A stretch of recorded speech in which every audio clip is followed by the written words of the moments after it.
ஏத்த வீட்ல இருக்கு, மாடி வீட்லயும் இருக்கு, பக்கத்து வீட்லயும் இருக்கு. ஆனா என்கிட்ட மட்டும் இல்ல. இந்த மாதிரி என்னைக்காவது யோசிச்சிருக்கீங்களா? அத பத்தி தான் நம்ம இந்த ரீல்ல பார்க்க போறோம். வணக்கம். நான் சௌமியா சங்கரன். மனநலம், பொதுநலம்.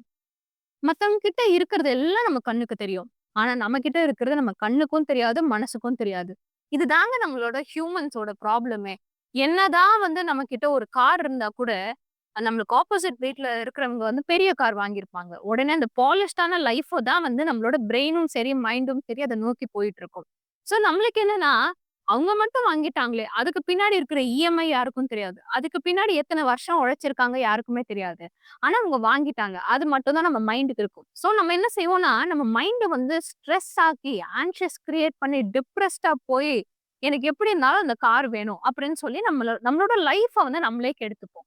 ஸோ இதுக்கான சிம்பிள் சிம்பிள் டிப்ஸ் நான் சொல்றேன். இதுவரைக்கும் நீங்க பார்த்திருக்கீங்க அப்படின்னா, இந்த டிப்ஸ் உங்களுக்காக தான். மறக்காம ஃபாலோ பண்ணுங்க.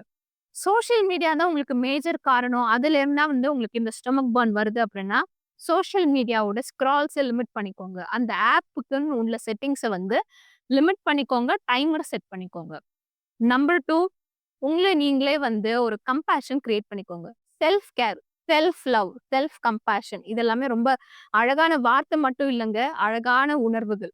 ஸோ அத ஃபர்ஸ்ட்டு ட்ரை பண்ணுங்க. உங்கள நீங்களே புடிக்கிறதுக்கான என்னென்ன விஷயங்கள் இருக்கோ, இன்ஃபாக்ட் நீங்க ஒரு சின்ன கார் வாங்கியிருப்பீங்க. அந்த காருக்கு பின்னாடி நீங்க எவ்ளோ உழைச்சிருக்கீங்கன்னு உங்களுக்கு மட்டும் தான் தெரியும். அத நெனச்சு பிரைஸ் பண்ணிக்கோங்க. ஸோ செல்ஃப் கம்பேஷனும் நீங்க ஃபாலோ பண்ணணும்.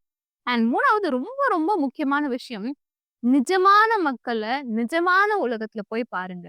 இன்ஸ்டெட் ஆஃப் மக்கள் இன் வர்ச்சுவல் வேர்ல்ட். அந்த மக்கள் நிஜமாவும் இருக்கலாம், பொய்யாவும் இருக்கலாம் நமக்கு தெரியாது. அதனால நிஜமான மக்கள நிஜமான வேர்ல்ட்ல போய் சந்திச்சு அவங்களோட லைஃப் எக்ஸ்பீரியன்ஸஸ் பாருங்க. லைஃப்பும் பியூட்டிஃபுல்லா இருக்கும். உங்க மனசும் ரொம்ப பியூட்டிஃபுல்லா மாறும். மீண்டும் ஒரு வீடியோவில் சந்திப்போம்.